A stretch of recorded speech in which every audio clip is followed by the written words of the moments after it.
애경 영국 유니레버 마케팅 매니저를 담당하셨고 미국 다이얼사 마케팅 이사님, 애경 산업 마케팅 상무를 역임하셨으며 KTF 마케팅 전략 실장 상무를 거치시고 보고 느끼고 감동받고 있는 쇼가 어떻게 나오게 됐는지 궁금하시죠? 번호 이동이 어떻게 생기게 됐는지 궁금하시죠?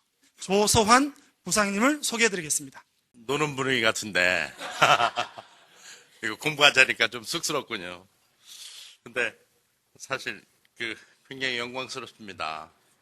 제가 최근에 쓴 모티베이트라는 책이 이렇게 정말 폭발적일 줄은 저도 몰랐어요. 저도 몰랐고 그로 인해서 제가 책을 쓰게 된 목적을 어느 정도 달성해가고 있구나라고 느끼니까 더욱더 기뻤습니다. 이거 정말 복을 타고난 사람이구나 내가 이런 생각을 했습니다. 아무래도 기업에서 오신 분들이기 때문에 정말 진정한 대부분이 또 사장님들이시고 그러니까 진정한 모티베이터가 되라. 진짜 제가 왜 이 자리까지 불림을 받게 됐는가를 간단 명료하게 설명을 하면은 그게 도움이 되지 않을까 이런 생각을 했습니다. 저는 여러분들이 소문 들어서 아시겠습니다만은 어렸을 때 육군 소위 때 23살 때죠. 23살 때 군 장교로 임관을 해서 그 해 바로 임관한 해 연말에 그 수류탄 투척 사고로 손을 잃었습니다. 오른손이 의수죠. 근데 이제 이렇게 멀쩡한 거는 뭐냐면은 수류탄을 집어서 이렇게 던지는 순간 여기서 터진 거예요. 그러다 보니까 이게 수류탄이 파편이 철모 파이버 뚫고 들어갔는데 이 브레인은 건들지 않고 이 머리 턱만 다 박혀 있었던 거예요. 그리고 이제 등허리는 이제 그야말로 벌집이 됐고, 그리고 손은 이제 즉각 나갔고, 보다시피 얼굴은 전혀 이렇게 먹고 살으라고 그러는지 아무런 다침이 없다는. 그리고 이렇게 또 걸어 다니다 보면은 3년 지나도록 제가 손 다친 줄을 모르는 사람들이 있어요. 굉장히 둔한 사람들이죠. 악수 할 때도 이렇게 왼손을 내밀면 아직도 오른손 안 나섰어? 이런 생각. 기부수 정도 한 줄 알고 이제 그러는 거죠. 그것도 이제 그만큼 저는 표를 안 내고 사는 거죠. 지금 이 순간도 저는 사실 손 다친 줄을 모르고 살고 있습니다. 근데 이제 골프하고 나서 샤워할 때 앞에 큰 거울 있지 않습니까? 이렇게 막 눈꽃 새 없이 막 이렇게 샴푸할 때는 모르다가 이렇게 이제 정리할 때쯤 아유 참내 손 다쳤지 이러고 이제 그때 한 번쯤 생각할 뿐이죠. 근데 아까 얘기했지만 정말 하나님이 보호하사 정말 복이 많은 것 같습니다. 그때 당시에 정말 이 온몸이 다 뒤는 다 벌집이 됐으니까 이 머리서부터 어떻게 했으면 전부 다 감아놨을 거 아니겠습니까? 붕대로. 그리고 여기도 다 허리 이런 데도 다 감아야 되는 이유가 뭐냐면 이 등허리에 상처 났었기 때문에 사실은 이 얼굴만 빼놓고는 다 붕대로 감았다고 보면 돼요. 왜냐면 이거는 전부 다 머리 다 깎고 파편 뽑아내야 되니까. 아직도 파편은 나오는데 계속 나와요. 평생 나와요. 파편이 두 종류가 있답니다. 두 종류가 있는데 한 종류는 이렇게 세월이 갈수록 들어가는 게 있고 하나는 세월이 갈수록 기어 나오는 게 있대요. 제 거는 기어 나오는 거랍니다. 그러니까 거기서부터 운은 좋았던 것 같아요. 복은 있었던 것 같아요. 근데 이제 머리에 감다 보면 근질근질하다 보면 이렇게 파편 쪽을 다 빼낼 수가 없으니까 그냥 덮어버린 거죠. 근데 이제 얼굴만 가리고 있는 상태에서 병원에 누워 있는데 정말 미치도록 보고 싶은 사람이 있어요. 자신은 없는데 그게 이제 그때 당시 사귀던 그 소위 애인이죠. 여자친구죠. 그렇게 보고 싶은 거야. 그래서 이제 용기와 용기를 내서 누구한테 시켜가지고 어제 이 사람이 온다 소리를 들었어요. 온다 소리를 들었는데 정말 자신이 없는 거야.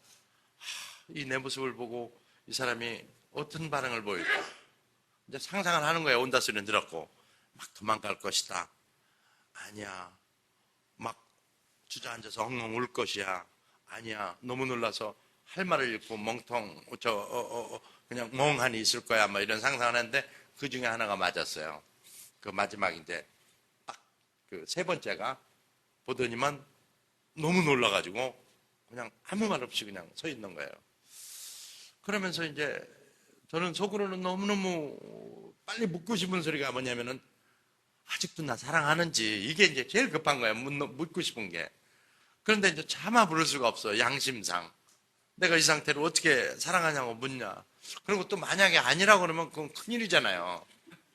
이제 살 용기가 이제 없어지는 순간이죠. 그 아니라고 했을 때는.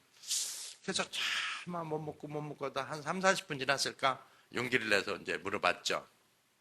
그랬더니만 지금의 우리 와이프인데 두 번 머리를 끄떡끄떡해요. 아직도 나 사랑해요. 그때 머리 두 번 끄떡끄떡 천천히 한 그 모습이 지금도 아주 생생한데 그때 저는 세상에 얼마나 아름다운가를 느꼈습니다.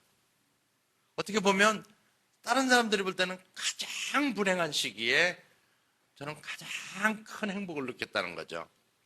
누구 말대로 뭐 불행의 깊이만큼 행복을 느낀다고 얘기를 하는데 이를 두고 하는 소리구나라는 것을 느꼈습니다. 그러면서 이제 저는 각오를 했죠. 내가 이 사람을 내 인생의 목표로 삼고 이 사람을 행복하게 해주기 위한 온갖 방법들을 다 동원한다. 그때 만약에 이 사람을 정말 목숨까지 바쳐서 행복할 수가 없다면은 그때 포기할지언정 일단은 하여튼 내 인생을 다 건다라는 이제 각오를 거기서 했던 거예요. 그래서 거기서 이제 사랑의 힘이 얼마나 무서운가를 지금도 돌이켜보면 정말 위대한 힘이 사랑의 힘이구나라는 걸 느꼈습니다. 왜 그러냐면 제가 1200제라는 그 영어, 저는 그런 생각을 한 거예요. 영어를 공부하게 된 것은 뭐냐면 한 손이 없으니까 입으로 먹고 살아야 되겠다. 근데 입도 그냥 보통 우리나라 말 해갖고는 먹고 살기 힘들 것 같고 남이 안 하는, 못 하는 특이한 걸 해야 되겠다. 그게 이제 영문학과를 가는 거죠. 그래서 이제 영문학과 편입시험을 공부하는데 영어는 다 외우는 게 최고거든요. 근데 1200자라는 그 두꺼운 책을 사실상 거의 다 외워버렸습니다. 한 3번만 읽으면 다 외워지더라고요. 이거 정말 무서운 집중력이구나, 이게. 그때 상태는 어떠냐? 여기는 링게를 꽂고, 여기는 이게 뚫뚫뚫뚫뚫 그 붕대 말아서 이렇게 똘맹이 매달아서 걸고, 이런 상태로 이제 나를 간호했던 우리 지금의 와이프죠. 이 사람은 이제 불러주고 저는 외우는 거예요. 그러니까 이 사람이 증인이죠. 저를 보고 놀래더라고요. 와, 이건 천재다. 내지는 옆에 사람들도 그 모습을 보고, 야, 저 사람은 저건 사람이 아닌 것 같다. 어떻게 저렇게 한두 번만 딱 읽으면 다 외워버리는가, 이제 이렇게. 그러면서 이제 진짜 행복한 세월을 이제 보냈죠. 근데 계속해서 양심에 가착이 있어. 뭐냐면, 내가 이렇게 두 팔 멀쩡하고 건강했을 때 이 사람을 사랑할 자격이 있다고 생각했지만 이 상태로 과연 안 보내줘도 괜찮은 건가? 이제 이런 생각이 들더라고요. 그래서 안 되겠다 싶어서 이제 도로 가라고 그랬죠. 난 이제 됐다. 이 정도면 당신한테 충분히 사랑받았고 더 이상 사랑할 자격도 없고 솔직히 얘기하자면 사랑하지 않는다라고 이제 거짓말을 했어요. 이제 가게 하는 목적이 있으면서도 계속 불안해. 말은 그렇게 하면서도 진짜 가면 어떡하나. 큰일이잖아요. 희망이 없는데 진짜 가면 어떡하나. 그래도 붙들라니 너무 양심이 걸려. 근데 그때 이제 그 얘기를 하는 거예요. 최초로 한 번도 울지 않은 사람인데 그때 이제 최초로 눈물 글썽글썽 하면서 지금까지는 당신한테 내가 필요 없었는지도 모른다. 그러나 지금부터는 당신 곁에 내가 필요하다. 이제 그 얘기를 저한테 해주는 겁니다. 그래서 제가 다시 한번 삶의 정말 지향점이 그대요. 또 내 인생의 목표가 그대요. 이제 그거를 이제 삼고 그때부터 이제 뛰기 시작했던 거죠. 그래서 이제 다 그렇게 외워냈으니 영문과들 못 가겠어요. 2번, 3번 얼마든지 가지. 만점 맞고 가죠. 영문과 딱 들어갔어요. 들어갔는데 학교 다닐 때는 영문과 그때 당시 우리 때만 해도요. 영문과 다닌다면 굉장히 프라이드를 느꼈습니다. 그리고 지금 인문학에 이렇게 처절하게 천대받던 시절도 아니고요. 그런데 진짜 막상 그렇게 프라이드 있게 학교를 다녔는데 취직을 하려니까 이게 떨거덕 애는 2명이나 낳았는데 대학교 2학년 때 하나 나고 또 1년 있다가 또 하나 나오고 그래가지고 이제 부양할 가족이 나 포함해가지고 와이프하고서 4명이나 된 거야. 그러니까 원래 어디로 가려면은 교수를 하려고 그랬어요. 교수를 하면 뭐 입으로 그냥 얘기하고 뭐 T.S. 엘리어트나 읊고 그러면 되니까. 그런데 아하, 애들 둘을 그리고 와이프를 이렇게 평화스럽게 먹고 살게 하려면은 이게 돈을 벌어야 되겠다. 돈을 벌면 취직을 해야 되겠다. 근데 이제 거기서부터 장벽이 생기는 거야. 할 때마다 국가유공자 본인이다 그러면 다 떨어지는 거예요. 계속. 아하, 이거 안 되겠다. 여기에서 이제 다시 한번 사랑의 힘이 나오는 거예요. 이 사랑의 힘은 극복하지 못할 게 하나도 없는 것 같아요. 제가 생각할 때도. 여기서 만약에 내가 여기서 그냥 물러서고 계속 물러서면 이제는 우리 두 사랑하는 아들, 딸 그리고 내 정말 사랑하는 아내가 힘들어질 거다. 여기에서 난 돌파구를 마련해야 된다. 그리고 여기서 극복 내지는 위닝을 하지 않으면 안 된다는 생각이 강하게 오면서 마지막으로 진짜 인터뷰의 마지막으로 애경이라는 데서 했는데 그때는 어떻게 했냐면 국가유공자라는 증명서도 안 내고 속일 생각을 했어요. 왜냐면 어차피 뭐 3년 지나도 모르는 사람도 있는데 그냥 가서 얘기하고 뭐 왼손잡이 척 하면 되는 거지. 그리고 뭐 누가 따라다니는 것도 아니고 사실 속여도 법적으로 문제가 되는 것도 아니고 이제 그 생각으로 해서 이제 갔어요. 그래서 이제 최종 인터뷰까지 왔는데 거기에 가족란 있잖아요. 가족란. 와이프 1명, 애 2명 이렇게 나와요. 아니 무슨 학생이 애 2명이고 뭐 와이프도 있고 그래요. 뭐 이제 그 질문이 나왔어. 근데 저는 그 질문이 나오리라는 생각을 못 한 거예요. 그럼 그 답변 준비가 안 된 거죠. 그러다가 또 고백을 했습니다. 사실은 제가 결혼 일찍 하게 된 거는요. 혼자 생활할 수가 없었고 군대에서 육군소위 제대했고 뭐 이러면서 사실 오른손이 다쳤습니다. 그러니까 오른손 괜찮은데요. 오른손 괜찮은 게 아니고 사실 이게 의수입니다. 그랬지만 이제 거기 모두 모인 사람들이 이 오른손만 쳐다보고 있는 거예요. 계속 이렇게. 그때 이제 굉장히 따갑죠. 얼마나 따갑습니까? 그리고 면접은 더 이상 말을 안 해. 말을 해야 대답을 할 거 아니야. 묻지도 않아. 손만 쳐다보고 있어. 아하, 직감적으로 또 떨어졌구나 이런 걸 느끼는 거죠. 그쪽에서 묻는 게 없으니까 할 얘기도 없잖아요. 저도 가만히 있었더니만 몇 초 지났는가? 그냥 말없이 그냥 한 몇 초만 지나봐. 5초만 지나보세요. 지금 이 순간도 굉장히 답답하잖아요. 그러냐 제 생각도 한 30초 지난 것 같아요. 말을 못하고 손만 쳐다보고 있는데 그 중에서 이제 지금 장영신 회장님이죠. 아주머니 한 분. 그때 장영신 회장님이 여자분인지 어쩐지 그런 것도 정보도 없이 그냥 갔던 거예요. 지금 생각하면 참 어리석기도 했어. 아주머니가 형제가 몇이에요? 그러고 물어요. 한참 이제 답답하니까 그랬는지. 그래서 몇 명입니다. 어머니 아버지는 살아 계시고요. 네, 그렇습니다. 그러니까 그러면 어머니 아버지 모시고 편히 가서 사세요. 이제 의료하는 의료를 하더라고요. 그래서 이제 아하 떨어졌구나 하고서 이제 나오는 거죠. 나오는데 이 하나님이 계시를 내리는 거예요. 뭐라고 계시냐면 너 그 전철 구로등에 있었거든요. 전철표를 끊고 가는데 가지 마라. 가지 말고 소위 말하면 다시 돌아가라라는 계시를 내려요. 그 면접 장소로. 그래서 표 끊은 걸 확 던져버리고 다시 뛰어서 면접장으로 다시 갔어요. 제가 말번이었거든, 거의. 면접 다 끝났는데 이제 다시 들여보내달라고 그러니까 누가 들여보내주나요? 그래서 사정을 했죠. 나 신입사원이고, 꼭 드릴 말씀이 있었는데 아까 드린다고 해놓고 잊어버렸다. 그래서 그 말씀만 간단히 드리면 되니까 잠시만 보내달라. 그러니까 안 보내줘요. 그래서 이제 나중에 정말 맛있는 걸 많이 사줄게. 보내달라고. 그랬더만 너무 사정을 하니까 그럼 잠시 하고 오세요. 그러고 신입사원 중에 한 명이요. 다시 왔는데 꼭 드릴 말씀이 있다는데 뭐 몇 초면 된다는데요. 그러니까 뭐셔. 그러고 딱 오니까 아까 그놈이잖아. 그 이제 막 그 표 던지고 뛰었기 때문에 얼굴도 빨개졌고 그러니까 이제 그 사람들 느낌에는 상위 군경이 소주 한 병 kokkokkok 마시고 뛰었나 보다. 이런 생각을 한 것 같고 표정들이 약간 겁을 먹었어. 약간.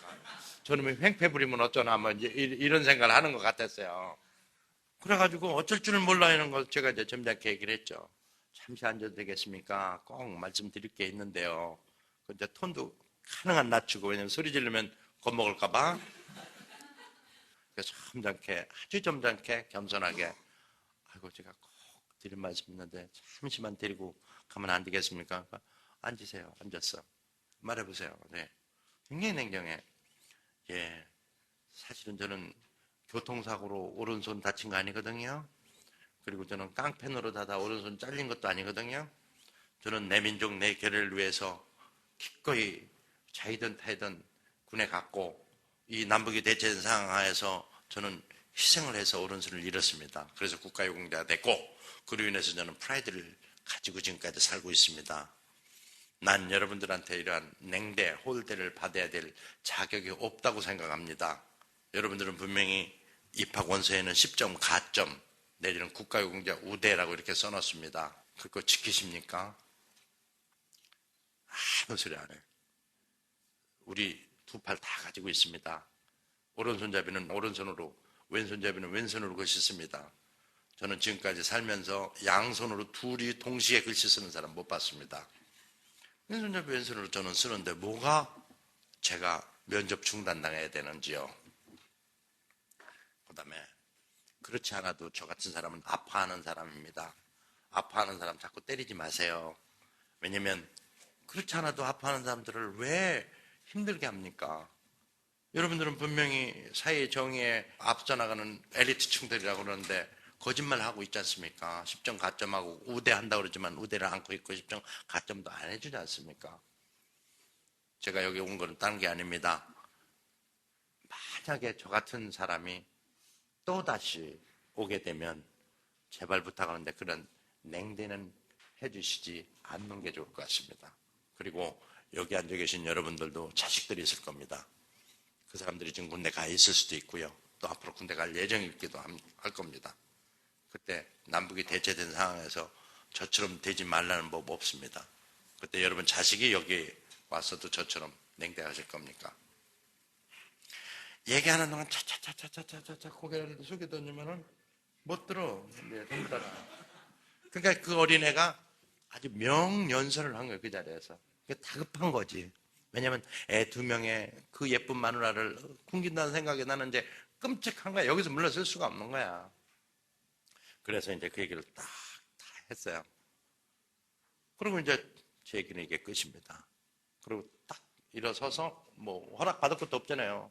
그리고 이제 나가는데 문을 딱 열려고 하는데 뒤에서 또 아까 그 아주머니가 불러. 잠깐만요. 그래. 예. 뒤돌아보니까 그 아줌마야. 지금까지 한 얘기 영어로 한번 해보세요. 그래. 나도 무슨 얘기 했는지 나 솔직히 기억이 잘 안 나. 그걸 갑자기 영어로 하래. 영문과 나왔으니까. 그러니 또 이거 하자니 쪽팔리고 안 하자니 실력 없다 그럴 거고 이거 진퇴양난이라는 게 입대 보고 얘기하는구나. 근데 이제 나 같은 사람이 또 오면은 그 실력 없다고 그 소리는 들어서는 안 되겠다고 생각이 됐고 또 가만히 생각하니까 얼굴 보니까 몰골들이 뭐 영어로 해봐야 이거 알아듣겠나 뭐 깔본 거죠. 깔보고 영어 뭐 되지는 않든 내 영어는 워낙 좋아했으니까 또 내 자신 얘기고 그냥 용감하게 영어로 막 유창하게 했어요. 어차피 못 알아듣는 사람인데 뭐. 그래도 나중에 알고 보니까 장영심이라고 유학 갔다 오신 분이더라고. 다 알아들었던 거지. 그 중간에 까까까까까 오시다고. 그 웃음이 무슨 의미인지는 몰랐는데 지금 생각하면 그래 너 정도는 되지 이런 느낌이었어요. 그때는 몰랐죠. 왜냐면 이미 화가 나 있었고 안 하다니 뭐 그렇고 하자니 정말 그렇고 실력 있는 건 보여야 되겠다 뭐 이러고서 이제 했는데 그때는 합격증 통지서가 딱 오토바이로 왔어요. 그래서 저는 이제 그런 생각을 했습니다. 이게 정말 이 용기와 자신감 그리고 강한 이 책임감 이런 걸로 인해 가지고 저 양반들 그걸 샀겠다 싶었던 거죠. 그래서 들어갔어요. 들어갔더니만 이제 매일 시키는 게 이제 소문은 다 났어. 이미 그룹 소문 다 났어. 이상한 놈이 들어오는데 장교 출신이고 손은 하나 없고 얼굴은 너부족한 새끼가 오는데 말은 엄청 잘하고 뭐 이런 소리만 소문이 나서 꼭 막 깡패 같은 새끼가 하나 왔다 뭐 이제 이런 게 신입사원인데 그러니까 뭐 계장들도 이제 저는 일을 잘 못 시키는 거야. 저기요. 뭐 이러면서 이제 굉장히 뭐라 그럴까 잘못 시켰다가 망신할까 그런가 이상한 그런 분위기야.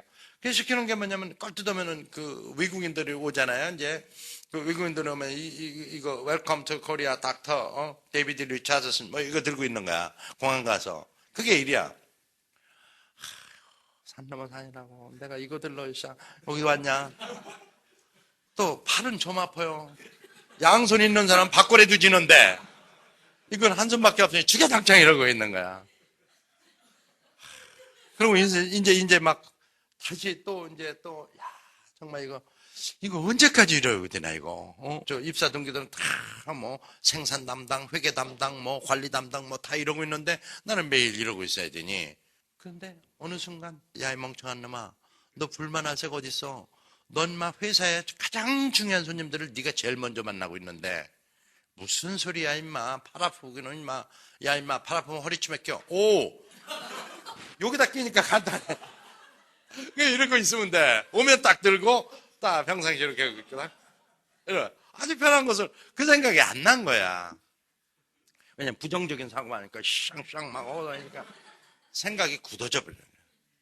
긍정적이도 못하니까 생각이 굳고 박지 못하니까 굳는 거야. 근데 긍정적으로 생각하는 순간 요령이 생기고 재밌고 와 그러네. 이번에는 코가 얼마나 높은 놈이 올라나.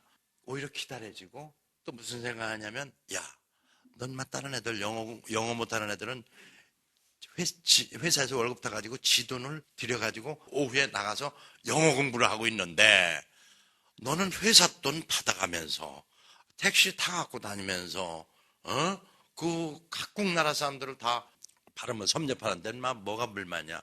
그러고 보니까 그렇다. 그 다음부터는 팔도 안 아프고 누가 오는 게 기다려지는 입장이고 그 다음에 회사 들어가면 이제 영어를 번역하라고 그래요. 연구가 나와서 참 서러워. 그때는 영어 하는 사람도 많지가 않아. 딱 한 명 더 있었는데 그 사람 높은 사람이라서 안 하고 거의 다 잡일을 영어에 관련한 저서 한국말 영어로 뒤집어 놔라. 영어 한국말로 뒤집어 놔라. 엎어 놔라. 매일. 근데 어느 날 부장에 30페이지 주는 그 영문 계약서. 왜 외국인들이 왔다 갔다 했던가 그러니까 선실크, 럭스비노 기술 제휴를 하려고 그랬던 거예요. 그 계약서가 이제 왔는데 그걸 갖다가 번역을 하는 거예요.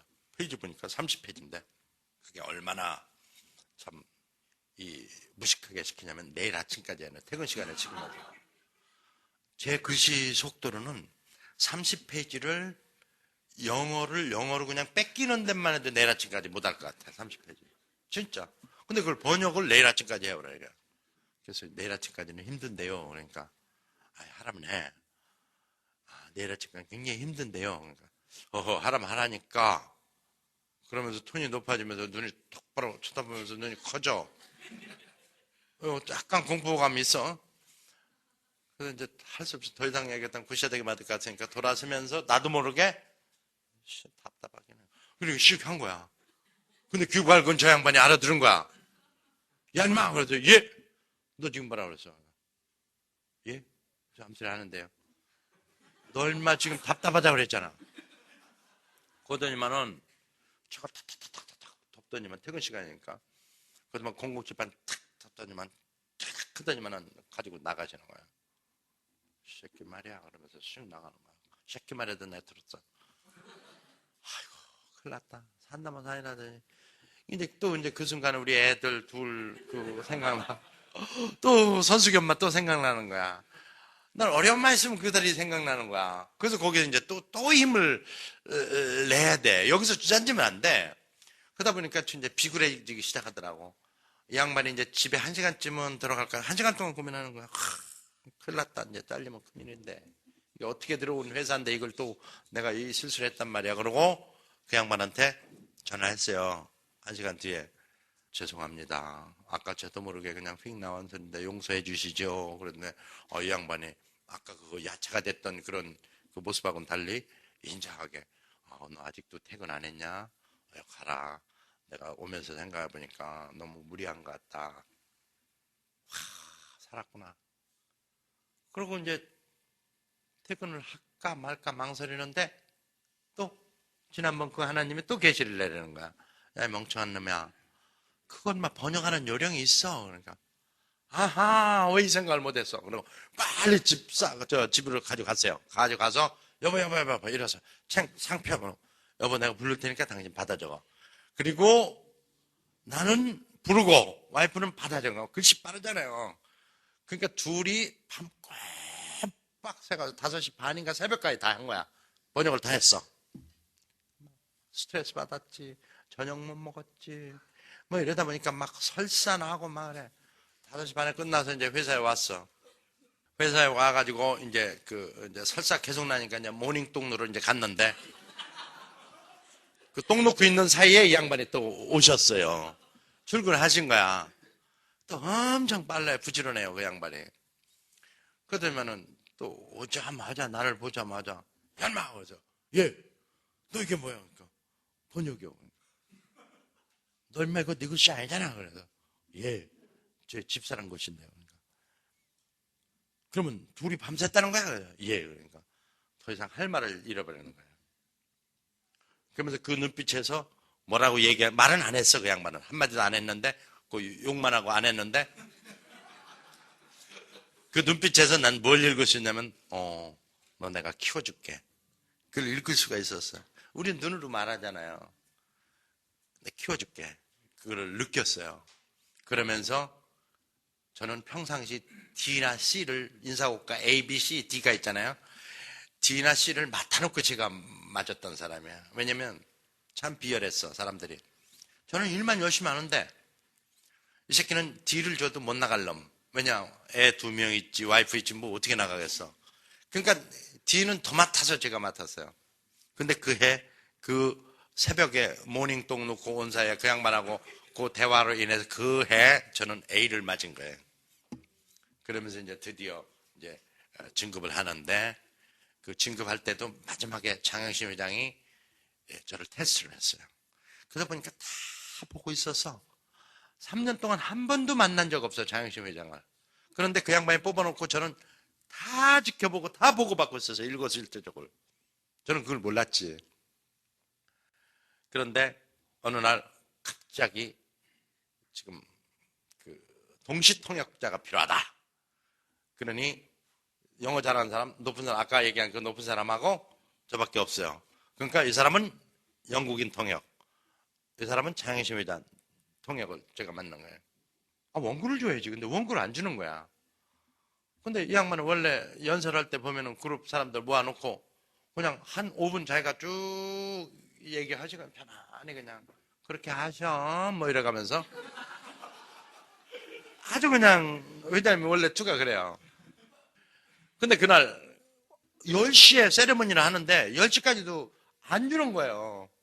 사실은 저는 만약 대비를 한 거죠. 그때 어떻게 하냐면은 회장이 할 만한 얘기는 제가 그동안 다 번역하고 그 프로젝트를 했기 때문에 빤해. 뭐 유니레버 조인벤처 세레머니를 하게 돼서 영광이고 좋은 브랜드와 좋은 사람들과 파트너십을 해서 영광이고 또 이렇게 상호 뮤추얼 베네핏을 위해서 뛸 것이며 뭐 이런 얘기 뻔한 그 용어들 쓸 것이다 라고 해서 저는 밤새워서 그 영어로 다 써가지고 머릿속에 암기하는 데는 옛날부터 도가 텄잖아요. 다 외워버리고 머릿속에 딱 집어넣은 거야. 그리고 만약 대비해서 여기에 딱 폰닝페이퍼를 가지고 간 거죠. 요게 이운 게 만약 잊어버린다 그러면 딱 펴놓고 읽는 거고, 그러나 한 문장 한 문장 얘기한다. 이거는 뭐 30일 동안 해도 상관없는 거고, 왜냐면 제가 얼마든지 통역할 수 있으니까. 근데 이제 just 만약 대비라는 거, 시나리오 1, 2, 이 시나리오 경영을 나름대로 한 거죠. 어려서부터. 그런데 그날 아니나 다를까 한 5분 동안 혼자 쫙 얘기하시고 대충 생각나는 대로 얘기해 주셔.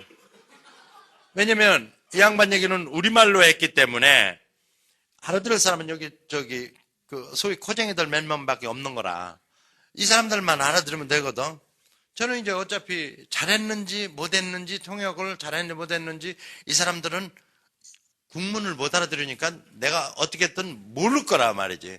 내가 잘못 얘기하고 서툰 얘기를 하면은 회장님이 잘못 얘기하고 서툰 얘기를 했겠지라고 싶을 거겠지. 그래서 저는 이제 거기서 아주 유유자적하게 이 용어를 쫙 국민교육헌장 외우듯이 해버렸어요.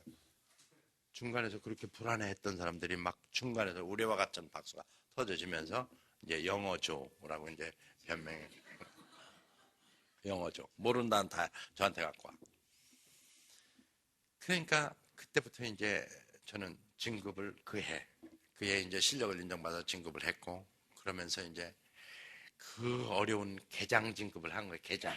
지금은 대리라고 그러는데 그땐 계장이라 그래서 그 계장 진급한 날 저는 얼마나 기뻤냐면, 호사다마라고 이런 날 죽을 수가 있어. 그러니까 차가 저쪽에서 오면 안 가고 딱 이렇게 하고 있다가 다 갔는 거 아무도 없으면 싹 건너갔어.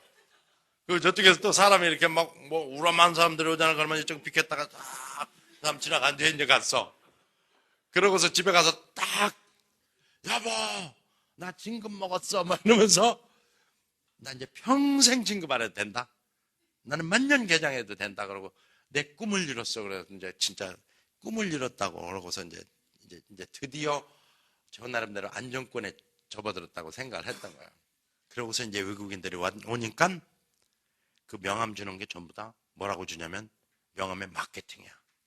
인터내셔널 마케팅, 뭐 리저널 마케팅, 또 뭐 인터내셔널 그 브랜드 매니저, 뭐 이런 용어들이, 이게 뭔 소리인지도 몰라. 사실 난 영문과 나왔지만 마케팅. 또 우리나라에서는 그런 부서가 없었고, 어느 회사도 그런 마케팅, 브랜드 뭐 이런 게 없었단 말이죠. 1980년 초에. 아하. 이 전 세계 글로벌 트렌드가 이 마케팅이 뭔지는 모르지만 이게 지배하는 거구나라는 그 인사이트가 갑자기 들기 시작하면서, 저는 바로 그 경영대학원 밤에 그 공부하는 거 있잖아요. 석사과정, 거기를 등록을 한 거야. 그리고 마케팅 전공이 있느냐 하니까 이때 경영학 중에 일부래 오케이 그걸 하자. 그리고 이제 계산을 해보니까 그 시대가 오면은 내가 각광받는 시대가 올 것이다. 왜? 영어 잘하지, 마케팅 배웠지. 그러면 마케팅을 할 줄 알면서 영어 배운 놈 없나? 라는 것을 찾을 것이다. 정확히 예측대로 간 거예요. 무섭게 맞아들어요. 점쟁이처럼. 그러다 이제 제가 딱 MBA를 딱 딸 때쯤 되니까 아니나 달라 찾아. 저밖에 없어. 갔어요. 마케팅으로 가서 이제 그때부터 제 세상에 온 거야. 어디 가냐면은 무조건 다 신규 프로젝트들이나 브랜드 런치하는 거는 전부 제가 맡으면서 이제 대형 히트들을 치는 거야. 비놀리아 비누, 럭스 비누, 선실크, 거기다가 뭡니까? 아주 폭발적으로 나중에 히트 친 것이 뭐냐면은 하나로 샴푸. 하나로 샴푸는 또 얼마나 기가 막힌 시점에 나왔냐면은 제가 아이디어를 냈어요. 샴푸하고 린스하고 하나로 합쳐지면 얼마나 좋을까? 타임 세이빙, 물 세이빙, 코스트 세이빙, 워터 세이빙, 뭐 모든 게 다 세이빙이다. 근데 우리나라 사람들 성질 급한 사람들이잖아요. 성질 급한 사람들이 린스 따로 쓰고 뭐 샴푸 따로 쓰고 해서 하나 쭉 따라가지고 짜자자자 하면 되는데, 우리가 뭐 녹차 하나를 줘도 그냥 녹차 그냥 안 마시잖아요. 막 들었다가 놨다가 수없이 들었다가 놨다가 하다가 안 되니까 막 티스푼으로 배 팍팍 찍잖아요. 빨리 녹으라. 그렇게 마시는 민족들인데 그 하나로 컨셉이 딱 맞을 것 같아. 그러니까 이 급한 성미에는 하나로가 더도 말고 덜도 말고 맞는다고 딱 생각해서 그걸 개발하는데, 저는 이제 철저한 컨슈머 리서치 베이스야. 소비자가 억셉트 해야 간다. 그런데 소비자가 릴라이빌리티가 없어. 샴푸하고 린스하고 하나로 합쳐졌는데 가격을 샴푸하고 린스하고 두 개 따로따로 받는 거에 3분의 2만 받을 테니까 살래 안 살래? 사는데 린스 효과가 없으면 안 된다. 근데 린스 효과가 없을 것 같다. 그래서 안 산다 이거예요. 아, 큰일 났다. 그래서 또 한 번 조사를 했어요. 그러다가 안 되겠다 싶어가지고 어떻게 했냐면 그거를 실질적으로 샴푸 린스를 합쳐서 줘서 실제로 써보게 하는 동안 이미 투웨이 샴푸가 독거에 나와버렸어. 그동안 컨슈머 리서치 하는 동안 정보가 샜는지 어쩐지 모르는데 태평양에서 샴푸가 딱 나온 거야. 와, 큰일 났다. 근데 6개월 있다 또 LG에서 랑데비 샴푸가 뚝떡 나온 거야. 와우, 큰일 났다. 내 아이디어 다 뺏겼다. 더군다나 1, 2 다 뺏기면은 생활용품에서 넘버 1와 넘버 2까지만 살아남는데 이거 큰일 났다. 즉 트리오 퐁퐁 살아남아. 나머지 다 죽어. 스파크 슈퍼타이 살아남아. 나머지 다 죽어. 이런 식으로. 그런데 이거를 어찌하면 좋을까? 근데 이들이 광고를 만드는 걸 봤는데 광고가 역시 나는 복이 많은 사람이야. 광고가 기가 막히게 나를 도와주고 있어. 나는 하나는 샴푸를 딱 브랜드를 등록을 시켰는데 이쪽은 투웨이, 이쪽은 랑데비 아니야? 이들이 광고를 어떻게 했느냐면 샴푸와 린스가 하나로 리도 투웨이 샴푸 이렇게 하고 한 거야. LG는 샴푸와 린스가 하나로 럭키 랑데비 샴푸 이렇게 한 거야. 나는 1년 뒤에 나와가지고 샴푸와 린스가 하나로 샴푸 이런 거야. 그러니까 이 광고 보고 내 거 집어가고 이 광고 보고 내 거 집어, 내 광고 보고 내 거 집어가는 거야. 안 이길래 안 이길 수가 없죠. 그들이 새 광고 보고 남는 단어는 딱 하나로밖에 없어. 하나로. 그래서 이제 저는 광고비를 아꼈죠. 광고비를 아끼고 뭐냐면은 샘플링은 확실히 인지를 시키거든, 머릿속에. 품질까지도. 그래서 이제 그 경쟁사가 요만한 10g짜리 비닐봉다리에 담긴 그 샴푸를 나눠줬어요. 다 그랬잖아. 여러분도 많이 써봤잖아. 근데 그거 찢으려면 어떻게 해? 저렇게 손톱 기른 사람이 이거 찢으려면 뭐 안 찢어져. 그러니까 어떻게 몰라 이렇게 그러니까 찢은 사이에 이게 비닐봉다리 만져가지고 입으로 샴푸가 들어가잖아. 이거를 요만한 비닐이 아니라 병을 만들어서 줘야 되겠다. 뚝딱 따가지고 하고 또 이 병은 예쁘니까 안 버릴 거다. 그 랑데비 담아도 하나로요. 트리오를 담아도 하나로요. 움직이는 광고판이 될 수도 있다. 그래가지고 40g짜리를 뿌려서 줬습니다. 대박이 났어. 6개월 만에 시장을 완전히 윤이나 프로틴 이런 거 뭐 하여간 막 싹쓸이를 하고 1등 갔어요. 랑데뷰. 투웨이 이건 뭐 자취를 찾을 수 없을 정도로 우리가 아주 6개월 만에 1등. 그러자 이제 제 이름이 나기 시작하는 거예요. 어깨에. 야, 이 기가 막힌 아이디어 낸 놈 누구냐? 이놈 찾아라. 그래갖고 막 스카우트 회사에서 막 밀려오는데 정신이 없어. 저는 이미 과장이면서 그때 이미 부장 명령을 받아버렸어. 2단계 특징 일종의. 왜냐면 떼돈을 벌어줬는데 떼돈을 샴푸 물장사 아니야? 물장사니까 아주 엄청난 돈을 갑자기 벌어줬죠.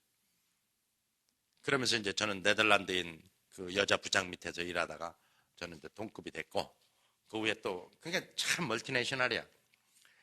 겉은 애경이지만 속은 뭐냐? 내 위에 부장은 네덜란드, 내 위에 부장은 또 레몽, 그 프랑스인, 그 위에 부장 데이비드 베일리는 영국인 부사장, 그리고 요 세 놈들 제끼면 회장님 이렇게 됐었죠. 그러면서 그때부터 이제 저는 인정받기 시작하고 업계에서 인정받으면서 이제 스카우트 얘기가 오는데 그때 이제 만 35살이야. 만 35살. 그때 카페트 깔린 방에 이사 타이틀에 그때 소나타 처음 나올 때 소나타에 명문대 영문과 나온 비서 나 그게 제일 부러웠어. 이런 애에 이건 갑자기 신분이 월급은 3배고 갑자기 신분이 상승되는 거예요. 그때 이제 느낀 것이 뭐냐면 이게 진짜 하늘은 스스로 돕는다를 돕는다고 내가 이 고민하고 괴로워하고 힘들어하고 그 속에서 딴 사람들이 볼 때는 괴로워하고 힘들어하고 막 이렇게 했지만 저는 아주 철저히 즐겼거든요. 그런 순간들을 처음에 오고 며칠 동안이고 팔 아픈 거 빼놓고는 아주 철저하게 지켰어. 어떻게 보면 그것도 나중에 이거조차도 이제 즐긴 게 뭐냐면 내 왼팔이 강해야 돼. 왼팔밖에 없는데 이러면서 긍정적으로 생각하니까 오히려 그것도 운동도 되고 좋았다. 이렇게 생각이 돼요. 즉 다시 말하면 이 모든 것은 인생이라는 건 생각하기 나름이다라는 것을 그때 이제 깨달은 거예요. 그렇게 되니까 이제 차차차차차 풀리기 시작하는데 그 외국인 회사 가서도 한국인 회사처럼 똑같이 근무를 했어. 새벽 2시에도 근무하고 1시에도 근무하고 12시에도 하고 퇴근 이 토요일 일요일 쉬는 외국인 회사지만 나오라고 안 해도 나갔고 하나 참 아까 닦고 다닌 얘기하지만은 그게 누가 시켜봐요. 이 새끼 나를 우습게 보는 거야. 뭐야. 안 닦지요. 그러나 내 스스로 즐거우니까 닦는 거야. 그러니까 다른 사람들은 저를 엄청나게 의지가 강한 사람, 고생한 사람 이렇게 보는데 저는 고생 하나도 안 했어. 왜냐? 35살에 이사가 됐지, 비서 뒀지, 카페트 깔렸지, 톡방 썼지, 차 나오지, 기사 나오지. 무슨 고생을 해? 오히려 진급 늦게 한 사람들이 고생이지. 전혀 고생 안 한 거야. 그런데 저를 이끌게 된 그 저력이 뭐였느냐? 고비마다 위기는 있었다. 아까 얘기한 대로. 그 위기마다 저를 극복 가능하게 했던 것은 무서운 사랑의 힘이 저변에 깔려 있었다. 힘들면, 난관에 복착하면, 어렵다고 생각할 때면 저는 사랑하는 사람들을 생각을 했으니까. 그러니까 안 돼. 여기서 내가 힘들어하면 안 돼. 내가 희쭈그리해서 안 돼. 이런 생각을 했던 거죠. 그러다 보니까 이제 제 이름이 이제 마케팅계 1인자로 이제 나기 시작하면서 정말 진짜 1인자가 아닌데 1인자로 이름이 나버렸어. 그게 어떻게 1인자 노릇을 해야지. 그러니까 이제 더 공부를 하게 되는 거예요. 그래서 이제 야, 이 1인자라는데 박사 없어서 갖고는 안 되겠다 그래서 또 박사 공부를 시작하는 거야. 박사 공부를 시작하니까 이제 박사도 또 워낙 교수님들이 뭐 이제 진짜 마케팅 박사거든. 왜냐면 다르니까. 자, 그 제조업, 서비스업, 뭐 국영기업, 민영기업, 뭐 또 다국적 기업, 다국적 기업도 스위스, 미국, 영국 안 해본 게 하나도 없단 말이에요. 제약, 화장품 뭐 이러다 보니까 교수님들도 인정을 하는 거예요. 그때 물론 교수님들한테 제가 5만 원 했다든지 건방 떨었다니까 철저하게 납작 엎드려서 교수님 하면서 한 수 가르쳐 주십시오. 예. 교수님들 굉장히 이쁘죠. 왜냐? 이 실무의 박사가 또 자기들 앞에 와서 이렇게 참 그 프레자일하게 이렇게 그 험블하게 이렇게 하는 걸 보고 또 높이 평가를 하더라고요. 그래서 그때 또 겸손해야 된다는 걸 제가 제대로 배웠어요. 그러면서 박사도 얼마 했다냐면은 무려 2.5년에 초단기에 이제 박사를 딴 겁니다. 박사 따니까 이제 이름이 한 번 더 업그레이드 되면서 각종 단체에서 막 상을 주고 뭐 히트 상품 막 주고. 이제 마지막에 이제 2080 그 애경에서 있을 때 이제 2080 시작을 하는데 그때가 언제냐면 1998년도. 1998년도라는 어떤 시대적 배경이 있냐면 IMF 직후야 가장 치약 소비가 줄어들 때. 치약 칫솔 머리통 이렇게 따다가 3분의 1만 짜서 아끼던 시절. 우리 앞에 막 치고 올라가서 치약 그 머리통 그거까지 빵 쪄가지고 그거 쓰는. 그것도 직성이 안 풀렸는지 아주 고등어 배 걸르듯이 갈라갖고 그 치약 껍데기 묻은 것까지 쓰는. 야, 저렇게 중역 마누라도 저렇게 아끼는데 보통 사람들 얼마나 아끼겠는가. 그렇다면 뭐야? 치약 시장이 확 줄었다는 얘기거든. 그런데 그때 치약을 하겠다고 그러니까 네거티브한 사람들은 전부 다 말리죠. 지금까지 쌓아놓은 그 명성 이런 거 다 없애려고 작정한 놈이지 네가 뭐 이러면서 하지 말라 그래. 하지 않기는 나는 분명히 시장에 내 눈에 보이는데. 그래서 딴 사람들이 다 토탈이라고 얘기할 때 저는 딱 한마디 2080만 얘기해가지고 드디어 시장을 또 1년 만에 다 휩쓸어버려요. 그때 생활용품만 해가지고는 안 돼. 그래서 어떻게 했냐면은 화장품을 하기로 했어. 화장품을 한다고 애경에서 한다고 소비자 조사를 해보니까 소비자들이 모두가 다 뭐라 하냐면 애경에서 화장품은 누가 산다고 그래. 왜? 그러니까 애경에서 화장품 만들면 트리오 넣었다고 그래요. 트리오. 왜냐면 트리오 이미지가 너무 많다 보니까 트리오로 어떻게 화장품을 만들겠어요.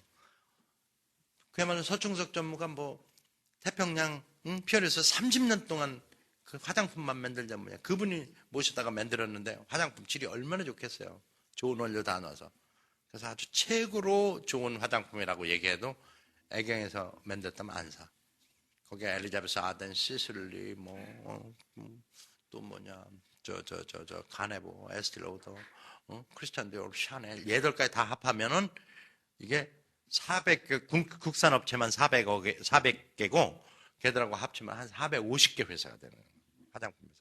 근데 거기서 애경, 트리오, 스파크 나오는 회사 걸 살 리가 없죠. 그러면 화장품 안 해야 되느냐? 아니야. 이 세제 자꾸 드라이클리닝 맡기면서 줄어. 주방세제. 이상구 박사 한번 왔다 가면 기름을 안 먹어. 그 접시 닦을 게 없어. 그 이것도 줄어. 비누? 페이셜 폼 크림자 클렌징 크림 써. 그 애경에 미래가 없는 거라. 아하. 이거는 화장품 안 할래 안 할 수가 없다. 화장품 시장 얼마냐? 무려 3조야. 그래서 화장품 하겠다고 일단 결심을 하고 화장품 전략을 짜는데 바로 그러한 문제점이 있어. 근데 문제점은 알면 그 순간 문제점이 아니고 뭐가 되면 솔루션이 되는 거라. 해결책이 나오는 거죠. 그러니까 내가 바본 줄을 아는 순간 그 사람은 이미 바보가 아니야. 그렇듯이 이제 화장품에 대해서 이제 그런 포지셔닝을 알고 저는 이제 화장품을 철저하게 이름을 감추기 시작합니다. 그래서 여기다가 예를 들어서 자랑스러운 브랜드 쇼 그러면 가운데 이렇게 쇼라고 딱 써놓지만 여기다가 애경 이걸 써놓을 수가 없는 거라. 제조업자에 쓰라고 그랬지만. 그래서 어떻게 했냐면 여 밑에다 썼어요. 여 밑에다 이렇게 세워놓으면 안 보이게. 그리고 또 이렇게 또 짜고짜고 보면은 이게 잘 보일 수가 있으니까 이걸 가능하면 영어로 썼어요. 영어로. 영어서 또 또박또박 쓰면 또 영어 중학교 이상 나오면 또 읽으니까 이걸 갖다가 필기체로. 뭐 필기체 쓰니까 이게 뭐 어떤 사람은 애경을 갖다 앵커리지도 읽기도 하고 뭐 읽다가 짜증나니까 애 나와버려. 그리고 이제 여기에 이제 그야말로 겉에 나타나는 이 브랜드는 프랑스에서 잡지 회사에서 빌려온 거예요. 그리고 프랑스 잡지 회사 마르클레르 파리 이것만 강조를 한 거죠. 그리고 이 주스도 manufactured under the license of the France 마르클레르 파리 주스 바바바바바바 쓰고 그 속에 애경만 조그맣게 쓰니까 안 보이죠. 그러면서 여기서 대형 히트를 합니다. 화장품이 또 한 번. 그러니까 하는 족족 다 성공하는 거라. 실패한 거 딱 하나 빼놓고. 그러다 보니까 이제 저는 이 업계에서 이름이 안 날 수가 없었고, 거기에다가 이제 저는 원래 여러 회사를 움직이게 된 것이 그 회사가 불안해서 움직인 게 없어. 다 다국적기업이고 다 좋은 회사지만 중요한 거는 저는 변화를 끊임없이 제시한신의 변화를 시도를 한 거예요. 그래서 3C를 좋아합니다. Change, 그리고 Challenge, 그리고 Creative. 이 3C. 그것이 이제 내 생활 전하게 됐고, 그 다음에 어떠한 어려움이 있어도 안 된다 소리 하지 마라. 안 된다 소리 하는 순간 그건 안 된다. 근데 안 되는 것도 된다고 덤비는 사람한테는 되더라. 왜냐? 거기에 바로 챌린지를 하니까 크리에이티브가 안 나오면 안 될 수가 없기 때문에 이 크리에이티브가 발휘가 되더라. 그래서 목표를 크게 가져라. 작년도 저는 KTF 6조 회사에서 사실은 엄격하게 얘기하면 7조 회사입니다. 왜냐하면 단말기 판매까지 포함하면 이 7조 회사에서 딱 한 명 부사장이 제가 됐죠. 거기에는 뭐 기라성 같은 뭐 유학파들도 많을 거고, 거기에는 뭐 진짜 아주 박사들도 많고, 또 우리 KT 그룹에서 오랫동안 있었던 분들도 많고 하지만 왜 제가 됐느냐? 제가 만약 실적을 제대로 안 냈으면은 과연 우리 사장님께서 그렇게 평가를 하셨겠느냐? 올바로 사장님이 정말 제대로 보신 분이죠. 여기에 저 얘기 나왔습니다만 이건 저는 1등 공신이긴 하되 제가 한 게 아닙니다. 이것은 철저하게 우리 사장님이 한 겁니다. 왜냐하면 SK텔레콤이 이렇게 움츠리고 있고 기존 내가 가진 이 떡 파이를 누가 와서 나눠 먹는 걸 싫어하잖아요. 그러니까 기존 시장에서는 내 떡이야.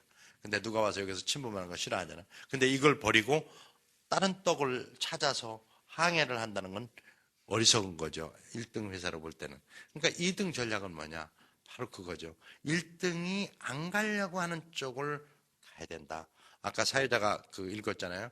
내가 태권도를 배웠어. 실제로 태권도고. 근데 저쪽이 유도야. 이 좁은 골목에서는 그냥 한번 누르면 깜짝 못해.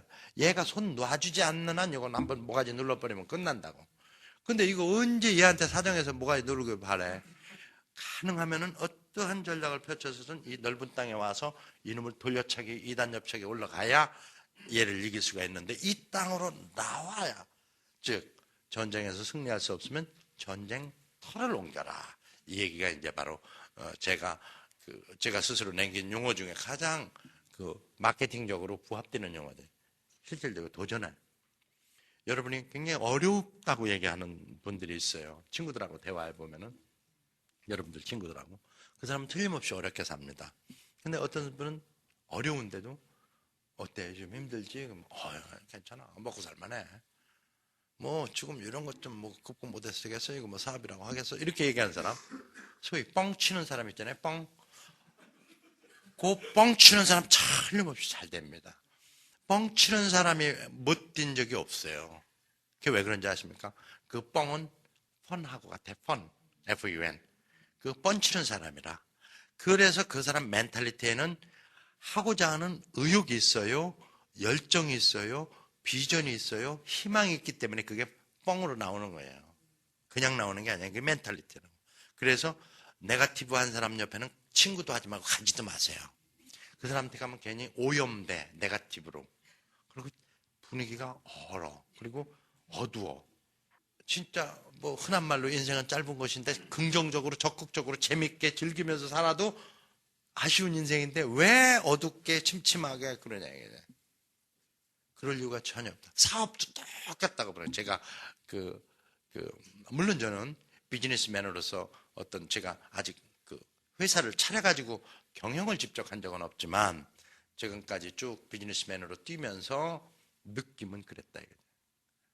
안 된다고 했을 때 된다고 덤비는 사람 다 돼. 그래서 저는 그 얘기를 마지막으로 합니다. 할 수 없어도 할 수 있다고 말하라. 할 수 있다고 말하라. 그러니까 할 수 있다고 말하는 사람만이 기회가 온다는 얘기죠. 그래서 일단 말이 무섭습니다. 그래서 작년에 이제 마지막으로 작년 사장님한테 제가 그랬습니다. 제가 수도권 마케팅 본부장 할 때 수도권은 얼마나 중요하냐면 전국의 50%를 수도권이 차지합니다. 그러니까 수도권을 수성하는 것이 가장 회사에서 중요하죠. 그렇기 때문에 수도권 본부장은 아무나 맡기지 않습니다. 굉장히 캐파가 있고 정말 리더십이 강하고 그 모티베이터 역할을 잘 할 수 있는 사람으로 수도권 본부장을 받습니다. 근데 정말 복이 많게 제가 진짜 사장님이 지방에 있는 저를 끌어다가 수도권 본부장을 시켰어요. 전 사장님한테 보훈하겠다고 생각을 했습니다. 뭘로 보훈할 것인가? 그것은 뭐냐면 철저하게 사장님한테 수치로 보훈하는 수밖에 없다. 그래서 원래 수도권이 정확히 얘기하면 48%, 그 대충 얘기하면 50%만 하면 돼요. 근데 저는 사장님 앞에서 뭐라고 말을 했냐면 말하라. 저도 실천을 해야 되잖아요. 63.5를 하겠다고 그랬습니다. 2008년에 63.5를 하겠다고. 그런데 그보다 훨씬 많이 수도권이 했습니다. 그러다 보니까 그리고 매달 사장님한테 기억을 시켜드렸습니다. 이달에도 약속 지켰습니다. 이달에도 약속 지켰습니다. 이달에도 약속 지켰습니다. 11월에도 약속 지켰습니다. 12월에 진급해버렸어. 자, 여기서 내가 만약에 그 선언을 해놓지 않았다면 어땠을까? 50%? 그래, 50%만 넘기면 되지 뭐. 전임자가 했던 대로, 뭐, 과거에 했던 대로, 뭐, 에버리지인데, 그것만 했으면 50%가 안 됐을 거예요. 지금도 마찬가지입니다. 지금 새로이 법인을 맡고 있는데, 우림에 딱 강명규 부사장을 만났어요. 현장 어떻게 점검합니까? 그러니까, 현장요. 전화도 하고요. 제가 가끔 가기도 해요. 앞으로는 그러지 마십시오. 현장, 자, 어딘데? 몇 층 올라갔어? 3층이요. 3층 보여줘. 어떻게 보여주겠어? 간단해. 딱, 이 핸드폰으로, 응?